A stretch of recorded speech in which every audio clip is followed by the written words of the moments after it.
মরে যাবে, জীবনে কারোর কাছে মাথা নত করবে। জানতো আপনারা নাকি? এই কথা বলেন, জানতো? পুরো ফুরাই জান দাদা হুজুরের মাজার জিয়ারত করেছে। কারা কারা করেছেন হাত তুলেন তো দেখি। মাশাআল্লাহ মাশাআল্লাহ। সবাই ভেতর থেকে করেছেন না বাইরে থেকে করেছেন? ভেতর থেকে করেছেন। আচ্ছা, দাদা হুজুরের মাজারে আমরা যখন ভেতরে ঢুকলাম, ঢুকি বাম দিকে একটা টেবিলের উপরে কুরআন শরীফ আর রেখে রাখা আছে না নাই? সবাই মিলে বলেন।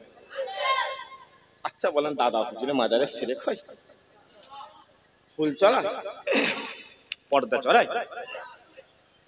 দাদা হুজুরের মাজারে ঢোকার আগেই বাম দিকে একটা হলুদ বোর্ডে কি লেখা আছে? এই মাজার শিরক মুক্ত মাজার। এই মাজারে মহিলারা আশেপাশে ঘোরাঘুরি করবেন না, তাই তো নাকি? লেখা আছে না? বলেন বলেন। তো ওই দাদা হুজুরের মাজারে হালত জানবেন দুটো। কটা? আমি ইমাম হুসাইন থেকে দাদা হুজুর নিয়ে এসেছি, কারণ আজ হুসাইন পাবে না, দাদা হুজুর ধরবে আবু বকর পেয়ে যাবে, দাদা হুজুর ধরবে আলী পেয়ে যাবে, আলী ধরবে হুসাইন পেয়ে যাবে, হুসাইন ধরবে রাসূলুল্লাহ পেয়ে যাবে, রাসূলুল্লাহ ধরবে আল্লাহ পেয়ে যাবে। আরে ধরে হয় না? অসুবিধা হচ্ছে না? দাদা এই অসুবিধা হচ্ছে না তো? দাদা হুজুরের মাজারে হালত দুটো। হালত কটা? বলে দুটো হালত। আপনি দিনের বেলা ফজরের নামাজের পরে তাহাজ্জুদের নামাজের আগে পর্যন্ত দাদা হুজুরের মাজারটা জিয়ারত করবেন। এই সময়ের হালত কিন্তু একটা আলাদা। আর একটা তাহাজ্জুদের নামাজের পরে, তাহাজ্জুদের ওয়াক্তের পরে ফজর আযানের আগে পর্যন্ত দাদা হুজুরের মাজারের হালত আলাদা। আপনি রাত 12টা, আমি টাইমটা বলছি, রাত 12টা থেকে এই 3:30টার সময়, এই সময়টা আপনি দাদা হুজুরের মাজারে ঢুকবেন। এই যে সামনে পুকুর আছে, পুকুর থেকে উঁচু করে আপনি দাদা হুজুরের মাজারে ঢুকবেন। ওই দাদা হুজুরের মাজারে আপনি ঢুকে যখন জিয়ারত করবেন, আপনি বুঝতে পারবেন আপনার পিছনে অটোমেটিক দাঁড়িয়ে 10-20 হাজার মানুষ জিয়ারত করে নিচ্ছে। আপনি আরেকটুখানি লম্বা টেনে টেনে টেনে টেনে মানাজত করবেন। আপনি এটাও বুঝতে পারবেন ওই যে বাম দিকে কোরআন শরীফ রাখা রয়েছে, কারা যেন খোদার কোরআনটা খুলে তেলাওয়াত করতে লেগেছে। বসিরহাটে পীর আল্লামা রুহুল আমিন হুজুরের দরবারে যায়। হুজুর বলছেন, এ দুনিয়া শোনো, আজ আমি রুহুল আমিন তোমাদেরকে বলে দিলাম, ফুরফুরার আবু বকর শুধু বাংলা আসামের পীর ছিল না, আল্লাহ আবু বকরকে জিন পরীর পীর করে দিয়েছেন। আর জোরে হয় না? আশিকে রাসূল ছোট হুজুর পীর কেবলা রাহমাতুল্লাহ আলাইহি হুজুর বলছেন, এ দুনিয়া ওয়ালা, আমি জুলফিকার যখন ঈশান নামাজের পরে আব্বাজানের টাটকা কবর হয়েছে, আব্বাজানের টাটকা রওজা মোবারক হয়েছে, আমি ঈশান নামাজের পরে আব্বাজানের রওজার কাছে গিয়ে মাথার কাছে দাঁড়িয়ে সালাম দিতে, আসসালামু আলাইকুম আব্বাজান, আসসালামু আলাইকুম ইয়া আবিকা। আব্বাজান, আমি আপনার পুত্র জুলফিকার আপনার রওজায় দাঁড়িয়ে রয়েছি। বলতে দেরি করেছি, কবরের ভেতর থেকে আমার আব্বাজান আমি জুলফিকার আমার সালামের উত্তর দিয়ে দিয়েছি। আরো ধরে হয় না? বাংলার মানুষ এমনি এমনি নয়, আজ আমরা খুশনসিব। আজ সিংহেশ্বর মল্লিকপুরের মানুষ খুশনসিব, কারণ তারা রাসূলুল্লাহ পেয়ে গিয়েছে। যারা হলো নি সুবহানাল্লাহ। আজ সিংহেশ্বর মল্লিকপুরের মানুষ খুশনসিব, তারা ইমামে হুসাইন পেয়ে গিয়েছে। আজ সিংহেশ্বর মল্লিকপুরের মানুষ খুশনসিব, তারা ইমামে আজম পেয়ে গিয়েছে। আজ সিংহেশ্বর মানুষ খুশনসিব, কারণ তারা আব্দুল কাদের জিলানী পেয়ে গিয়েছে। আজ সিংহেশ্বর এলাকার মানুষ খুশনসিব, কারণ তারা ফুরফুরা জমিনে জামানার মুজাদ্দিদ পেয়ে গিয়েছে। একবার জোরে বলেন, আর জোরে হলো নি সুবহানাল্লাহ। অতএব ওই খাজা ওই রুহুল আমিন হুজুর বলছে, রুহুল আমিন হুজুর দাদা হুজুর পীর কেবলা হুজুরকে বলেন, হুজুর আমি একটু রাসূলুল্লাহ দেখব। আমি কি দেখব? রাসূলুল্লাহ দেখব। হুজুর আমি একটু রাসূলুল্লাহ দেখব। দাদা হুজুর পীর কেবলা বলছে, এ রাসূলুল্লাহ দেখবে? বলে জি হ্যাঁ হুজুর। এই শুনছেন আমার কথা? শুনছেন? বলছে জি হ্যাঁ হুজুর, রাসূলুল্লাহ দেখবে। বলে এ রুহুল আমিন তাড়াতাড়ি যাও, এখন উযু করে এলো। আমি খুব সংক্ষেপে বলছি, আপনারা শুনছেন তো নাকি? বলছে এ রুহুল আমিন তাড়াতাড়ি যাও, উযু করে এলো। রুহুল আমিন উজু করে নিয়েছে। মুসলমানের ঘরের ছেলে মেয়েরা একটু খেয়াল করে শুনে রেখে দেয়। এ নবীর উম্মত উম্মতিরা বসিরাতে জমিনে আল্লামা রুহুল আমিন হুজুর রাহমাতুল্লাহ আলাইহি হুজুর আমার পুরপুরার পীর আবু বকর রাহমাতুল্লাহ আলাইহি হুজুরকে বলতে লেগেছে, এ আমার পীর, এ আমার রাহবার, আজকে দিনে আমি রুহুল আমিন আমার বড় চাওয়া লেগে গেছে, আমি রুহুল আমিন আমার বড় পাওয়া লেগে গেছে। আপনি যদি আমাকে একবার রাসূলুল্লাহ দিদার করিয়ে দেন, একবার আমিন আল্লাহর দিদার করিয়ে দেন, আমি রুহুল আমিন সবচেয়ে আলা হয়ে যেতাম, আমি রুহুল আমিন সবচেয়ে খুশি হয়ে যেতাম। ও মুসলমান, শোনো শোনো শোনো শোনো, ওই ইসমাইতে পুরপুরার পীর আবু বকর রুহুল আমিনকে ডেকে বলে, এ রুহুল আমিন যাও, চলে যাও, চলে যাও, একবার উযু করে নাও, একবার উযু করে নাও। আর রুহুল আমিন হুজুর উযু করে নেয়, আর উযু করে এই রকম দু জানু হয়ে পুরপুরার পীর আবু বকর হুজুরের বাম দিকে এসে বসে পড়েছে, বাম দিকে এসে বসে পড়েছে। ও মুসলমান, শোনো শোনো শোনো শোনো, আর বসে বসে হুজুর আমার জোরে জোরে কান্না করে, হুজুর আমার জোরে জোরে কান্না করে, হুজুর আজ আমি রুহুল আমিন, আপনি আমাকে একটু রাসূলুল্লাহ দিদার করিয়ে দেন, আপনি আমাকে একটু আমিন আল্লাহর দিদার করিয়ে দেন। ও মুসলমান, শোনো শোনো শোনো শোনো, ওই ইসমাইতে পুরপুরার পীর আবু বকর হুজুর আমার বলতে লেগেছে, এ রুহুল আমিন, এ রুহুল আমিন, আমি তোমার পীর তোমাকে জানিয়ে দিলাম, আমি তোমার রাহমাত তোমাকে জানিয়ে দিলাম, আমি তোমার পীর তোমাকে বলে দিলাম, তোমাকে যখন তোমার চোখটা বন্ধ করে দিতে বলবো তুমি তোমার চোখটা বন্ধ করে দেবে, আর তোমাকে যখন তোমার চোখটা খুলে দিতে বলবো তুমি তোমার চোখটা খুলে দেবে। ও মুসলমান, শোনো শোনো শোনো শোনো, এই রকম ভাবে পুরপুরার পীর আবু বকর হুজুর আমার বলতে লেগেছে, এ রুহুল আমিন, এ রুহুল আমিন, তুমি তোমার চোখটা বন্ধ করে দাও। রুহুল আমিন চোখ বন্ধ করে দেয়। 1 মিনিট হয়ে যায়, 2 মিনিট হয়ে যায়, 3 মিনিট হয়ে যায়, কোনো আওয়াজ আসে না, কোনো সাড়া আসে না, কোনো শব্দ আসে না। হঠাৎ করে পুরপুরার পীর আবু বকর রুহুল আমিনকে ডেকে বলে, এ রুহুল আমিন, তুমি তোমার চোখটা খুলে দাও। খুলে দেওয়ার সাথে সাথে রুহুল আমিন দেখতে পায় পুরপুরার পীর আবু বকরের ডান দিকে আমার আল্লাহ মদিনাওয়ালাকে হাজির করে দিয়েছে। আরো জোরে হয় না? যা বিরোধী করছিস, বিরোধী করছো বাপ, ঘুরছো।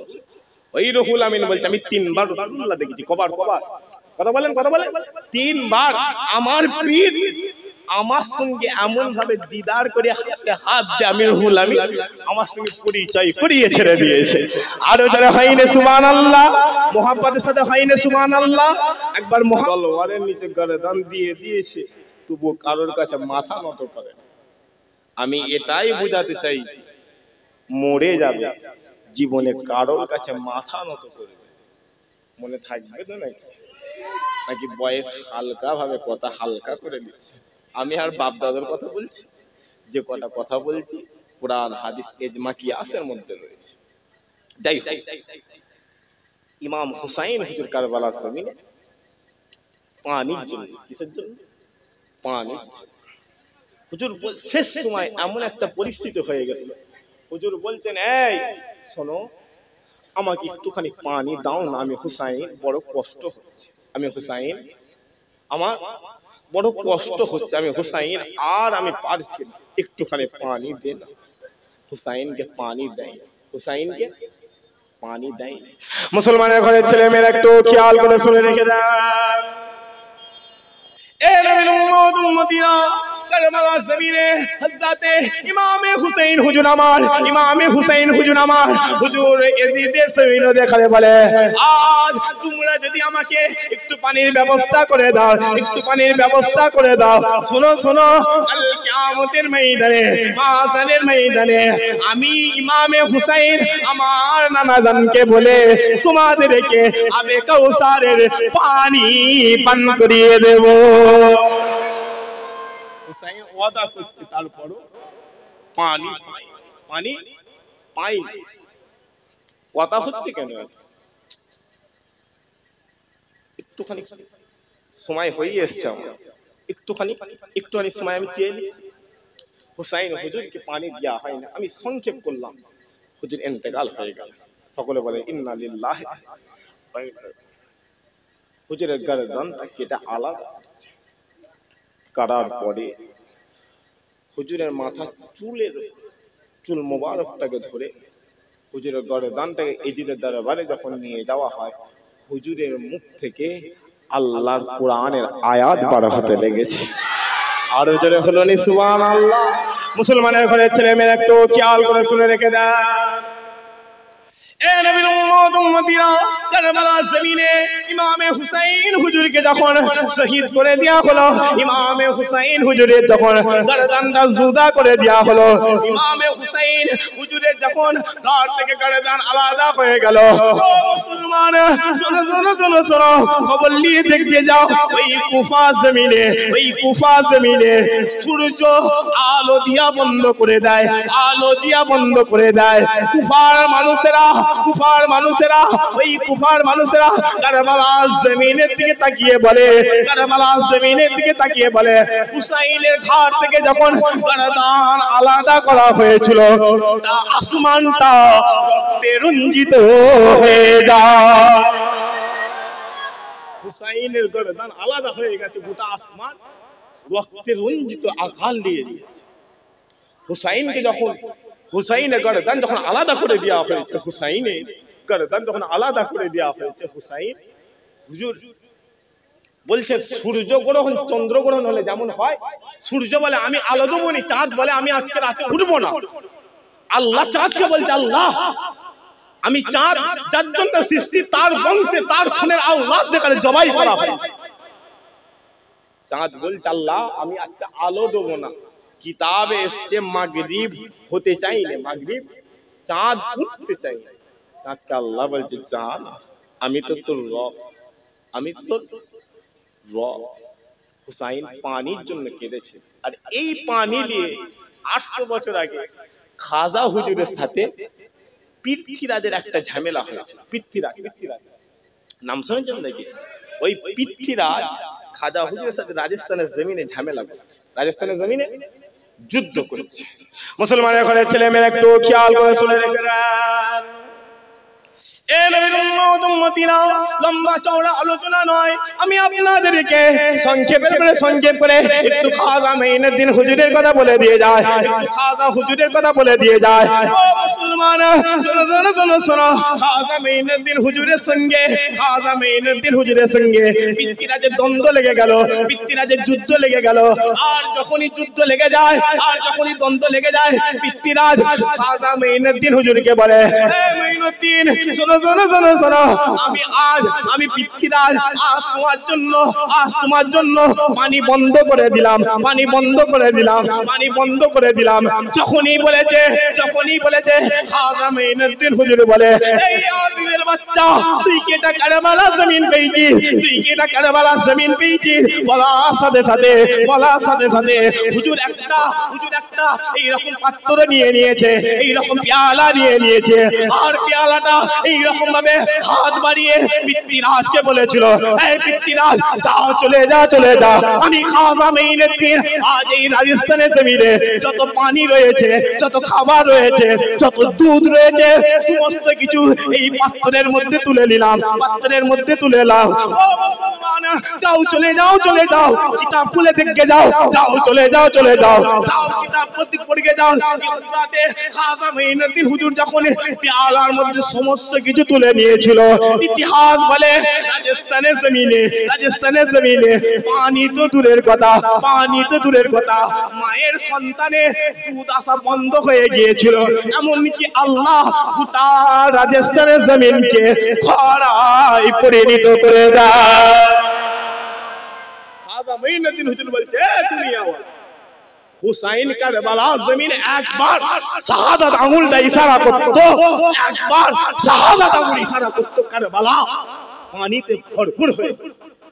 কিন্তু হুসাইন শিখাচ্ছে, হুসাইন কি করছে? শেখ আমি হুসাইন পারতাম না, আল্লাহ তো আমাকে জান্নাতি যুবকদের সরদার করেছে। না বাপ পরিবর্তন হয়ে যায়। আমি বারবার বলছি পরিবর্তন হয়ে যায়। দুনিয়া জমিন আখিরাতের থেকে আলাদা। দুনিয়ায় তুমি দুনিয়াদারি করলে দুনিয়া পাবে, দুনিয়ার জমিনে দুনিয়াদারি করতে করতে আখিরাতের কাজ করবে, আখিরাতের কাজ বেশি করবে, দুনিয়াদারি কম পাবে, দুনিয়াও পেয়ে যাবে, আখিরাতও পেয়ে যাবে। একবার জোরে বল, আরো জোরে হলো নি সুবহানাল্লাহ। শুধু তাই নয়, ওই কারবালা জমিনে হুজুর শহীদের পরে অনেক ঘটনা হয়েছে, অনেক ঘটনা হয়েছে। মুসলমানের ঘরের ছেলে মেয়েরা একটু খেয়াল করে শুনে রেখে দেয়। কারবালা জমিনে ইমামে হুসাইন হুজুরকে যখন শহীদ করে দেওয়া হয়েছিল, সন্ধ্যে হয়ে গেল, রাত গভীর হয়ে গেল। আর এই কুফার জমিনে যত মহিলা রয়েছে, যত নারী রয়েছে, যত বাচ্চা রয়েছে, যত কন্যা সন্তান রয়েছে, সমস্ত মহিলা দেখারে ওই রাতে স্বপ্নে দেখানো হয়েছিল তিন দুনিয়ার বাদশা মুহাম্মদুর রাসূলুল্লাহ মদিনা জমিনে এখনো কাঁদতে লেগেছে। কুফার জমিনে দেখছে, কুফার মেয়েরা দেখছে, রাতের অন্ধকারে সব বাইক আল্লাহ স্বপ্নে দেখাচ্ছে, দেখ কি ক্ষতি করলি, হুসাইনকে মেরে ফেললি, দেখ না রাসূলুল্লাহ কাঁদছে, দেখ না আমিনাল্লাহ কাঁদছে, কোন নবী শুয়ে রয়েছে, জিন্দা জিন্দা মদিনাওয়ালা শুয়ে রয়েছে। একবার জোরে আরো জোরে হলো নি সুবহানাল্লাহ। বাপ যাও রাসূলুল্লাহর দরবারে যাও, হুসাইনকে মহব্বত করবে, রাসূলুল্লাহ পেয়ে যাবে, রাসূলুল্লাহকে মহব্বত করবে, আল্লাহ পেয়ে যাবে, আল্লাহ পেয়ে গেলে মানে জান্নাত পেয়ে গেলে। আরো জোরে হলো নি সুবহানাল্লাহ। তাই সুজা সাতটা কথা, সুজা সাতটা শেষ কথা হুজুরের দরবারে চলে যাবে। যেতে রাজি আছেন তো নাকি? ইনশাআল্লাহ বলেন, বলেন ইনশাআল্লাহ। আমরা সবাই রাসূলুল্লাহর দরবারে যাব। একবার যাবেন তো হুজুরের দরবারে? যাও রাসূলুল্লাহর দরবারে চলে যাও, দুনিয়া আখিরাত সব পেয়ে যাবে। মুসলমানের ঘরের ছেলে মেয়ে একটু খেয়াল করে শুনে রেখে দেয়। যাও চলে যাও রাসূলুল্লাহর দরবারে চলে যাও, চলে যাও আমিন আল্লাহর দরবারে চলে যাও, চলে যাও রাহমাতুল লিল আলামিনের দরবারে চলে যাও। ও মুসলমান শোনো, আপনি যখনই কাবা শরীফ থেকে বিদায়ী তওয়াফটা করে শেষ তওয়াফটা করে রাসূলুল্লাহর দরবারে চলে যাবেন, আমিন আল্লাহর দরবারে চলে যাবেন, আপনাকে বাবুস সালাম নামক দরওয়াজা দিয়ে ঢুকানো হবে, আপনাকে বাবুস সালাম নামক দরওয়াজা দিয়ে ঢুকানো হবে। ও মুসলমান শোনো, আপনাকে যখনই বাবুস সালাম নামক দরওয়াজা দিয়ে ঢুকানো হবে, আপনার সাথী সঙ্গীরা আপনাকে ডেকে বলবে, একবার চোখটা তুলে দেখো না, একবার চোখটা তুলে তাকাও না, একবার চোখটা তুলে দেখো না।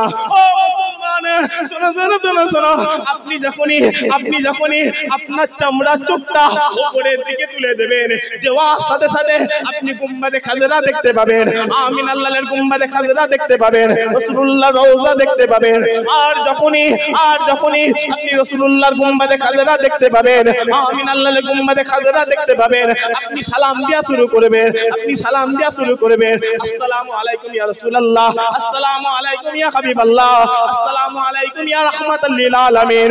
ও মুসলমান শোনো, আপনি যখনই রাসূলুল্লাহর দরবারে দাঁড়িয়ে আমিন আল্লাহর দরবারে দাঁড়িয়ে আপনি যখনই সালাম দেবেন, আর সালাম দিয়ে বলবেন ইয়া রাসূলুল্লাহ হিন্দুস্তানের জমিন থেকে এসেছি, ইয়া রাসূলুল্লাহ পশ্চিম বাংলার জমিন থেকে এসেছি, ইয়া রাসূলুল্লাহ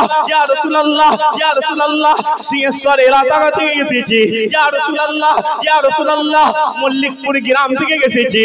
ও মুসলমান শোনো, আপনি যখনই রাসূলুল্লাহর দরবারে দাঁড়িয়ে আমিন আল্লাহর দরবারে দাঁড়িয়ে আপনি যখনই সালাম দেবেন, আর সালাম দিয়ে বলবেন ইয়া রাসূলুল্লাহ লান সালাম আপনি আমার আব্বা জানে সালাম লান, ইয়া রাসূলুল্লাহ লান সালাম আপনি আমার আম্মা জানে সালাম লান, ইয়া রাসূলুল্লাহ লান সালাম আপনি আমার গ্রামবাসী সালাম লান, ইয়া রাসূলুল্লাহ লান সালাম আপনি আমার আত্মীয় স্বজনে সালাম লান। যখনই আপনি রাসূলুল্লাহর দরবারে দাঁড়িয়ে আমিন আল্লাহর দরবারে দাঁড়িয়ে আপনি যখনই সালাম দিয়ে দেবেন, ওই সালাম দিতে দেরি হবে। ওই মদিনাওয়ালা মদিনার সবুজ গম্বুজের ভেতর থেকে আপনার সালামের জবাবটা আমার মদিনাওয়ালা দিয়ে দেবে। মুসলমান জিন্দা জিন্দা আর দালালি করছিস, যা হুসাইনের দালালি, যা ইমাম মুসলিম হুজুরের দালালি কর, দুনিয়াও পেয়ে যাবি আখিরাতও পেয়ে যাবে। একবার জোরে বলো, আরো জোরে হলো নি সুবহানাল্লাহ।